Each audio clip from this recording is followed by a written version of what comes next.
اگر ہم اپنے نبی کی عزت پہ پہرا نہیں دے سکتے تو ہماری معیشت تو کیا، ہماری آخرت بھی خطرے میں ہے۔ کلمہ طیبہ جس اسمبلی کی عمارت کی پیشانی پہ درج ہو، اس میں بیٹھنے والے تمام ہی مسلمان حضور کی ناموس پر متفق نہیں ہوں گے تو کس پر متفق کا دن ہے، رمضان کا روزہ رکھا ہوا ہے،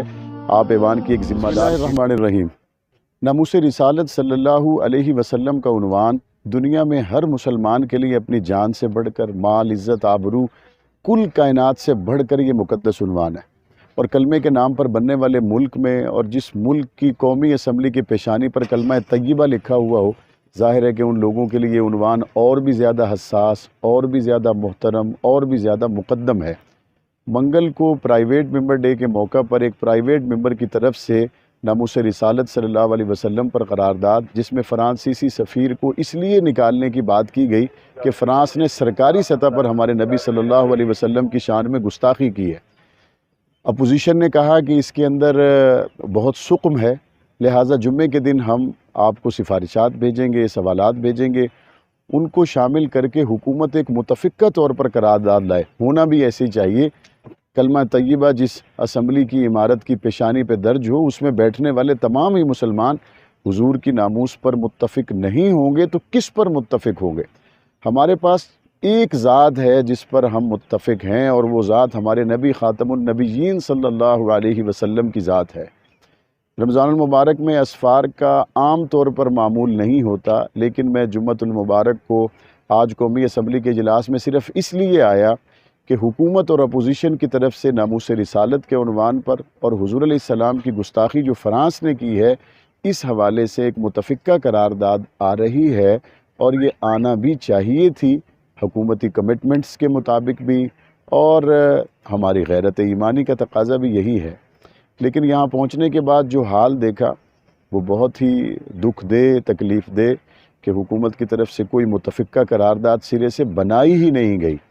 اور اپوزیشن کے اراکین ناموس رسالت زندہ باد کے نعرے لگا رہے ہیں، تاجدار ختم نبوت زندہ باد کے نعرے لگا رہے ہیں، اور ڈپٹی اسپیکر صاحب کہہ رہے ہیں کہ ہم وقفہ سوالات کے بعد آپ کو وقت دیں گے، جمعے کا دن ہے، رمضان کا روزہ رکھا ہوا ہے، آپ ایوان کی ایک ذمہ دار سیٹ پر بیٹھ کے کہہ رہے ہیں کویسچن آور کے بعد آپ کو وقت دیں گے۔ پیپلز پارٹی بھی آئی ہوئی تھی جو کہ پچھلے اجلاس میں نہیں تھی، آج وہ بھی اس حوالے سے اپنا موقف دینا چاہ رہے تھے۔ کویسچن آور ختم ہوا، اجلاس غیر معینہ مدت کے لیے ملتوی ہو گیا۔ اسپیکر کی سیٹ پر بیٹھ کر جمعۃ المبارک میں روزہ رکھ کے ایک آدمی کہتا ہے کویسچن آور کے بعد ٹائم دوں گا، اور کویسچن آور کے بعد غیر معینہ مدت کے لیے اجلاس ملتوی۔ کویسچن آور کے بعد انہوں نے یہ بات تو نہیں کرنی تھی کہ کرونا سے بچاؤ کی تدابیر کیا ہو سکتی ہیں۔ کویسچن آور کے بعد انہوں نے یہ بات تو نہیں کرنی تھی کہ اس ملک کے معاشی بحران کا حل کیا ہے۔ بات تو یہ کرنی تھی کہ ناموس رسالت صلی اللہ علیہ وسلم کے عنوان پر ہمارے ملک سے جانے والا میسج کیا ہونا چاہیے۔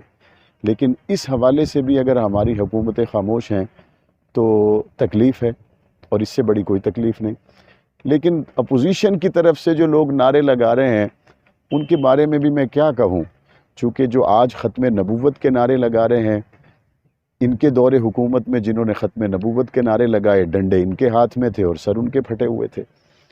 آج یہ اپوزیشن میں آئے ہیں، ختم نبوت کے نعرے لگا رہے ہیں، اور آج جن کے پاس حکومت ہے یہ لوگ وہ ہیں جو پچھلی مرتبہ ختم نبوت کے دھرنوں میں بیٹھے ہوئے لوگوں کے ساتھ اظہار یکجہتی کر رہے تھے۔ اللہ تعالیٰ موذی وباؤں سے ہماری حفاظت فرمائے۔ اگر ہم اپنے نبی کی عزت پہ پہرا نہیں دے سکتے تو ہماری معیشت تو کیا، ہماری آخرت بھی خطرے میں ہے۔ شان امی عائشہ، شان امی عائشہ، تحفظ امی عائشہ۔